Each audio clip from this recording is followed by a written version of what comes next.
asin yan guys. Ano kalain nyo yan? Okay lang yan.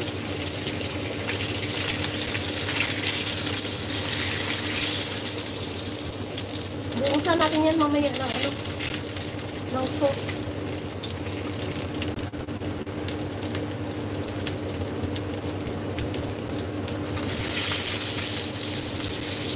Haba oh.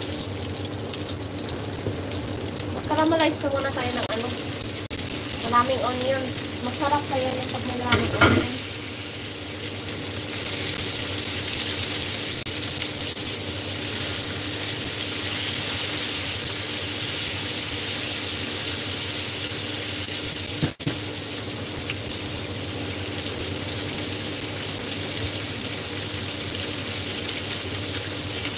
Loading, ano, ay ito kay ano, kay hindi loading, loading ka. Ito, nandyan pa rin ka. Kita nga rin siya kasi. Mag-ano ka na lang, mag-share ka na lang, hindi mag-share. Tapos ako na yan. Bakit kaya mag-share mo may pupunta pa dito. Mag-additional pa ano yun. Eh guys, sinagkitapan ko talaga tong ano ko guys, yung YouTube ko guys. Sayang, may 20 ano na kasi. 27 euro na. Malapit na siya sagay sa middle. Kaya, kahit ano-ano na lang ginagawa ko guys. Para lang mabuo ko yung 70 euro.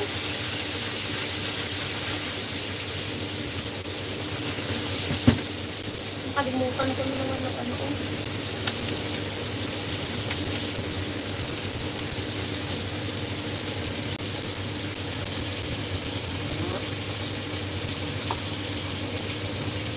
Okay, ay ito.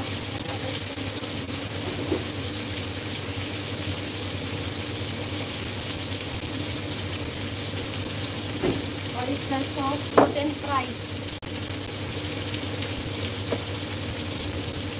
Oh. Sarap na yan sa guys. Mga herbs pa yan.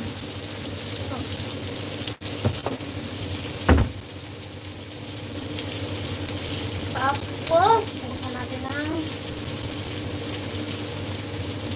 maliit ang oyster sauce. Kasi may asin na yun.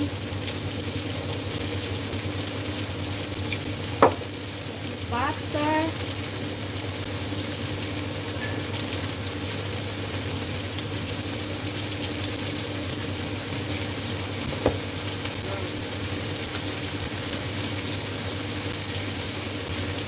Kailan po? Unit birthday mo, Ate Merlan. Anong date? September 30. Ayan yung... Man, kasi September, ano ha? September... kung ano yan, hindi ako makakasahod yan, guys. Hindi ako makakasahod yan sa ano. Facebook siguro, pwede pa ako magsahod. Pero... ano, hindi eh.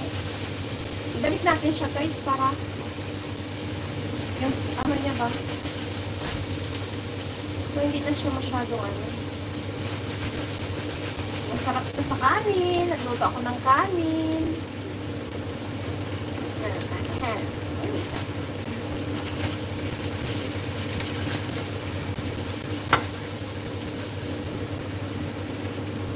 Para mag-before yan yung sauce. Papunta na rin yung amoy niya ng sakto na. Pwede rin naman siya guys itap open and then itappings na lang. Pero mas masarap yan guys. Beef rice. Pero hindi na siya makikrispy. Ano yun na? Crispy sana yun. Pero yan. Okay na yan siya. Diba? Mag-melted lang yung butter.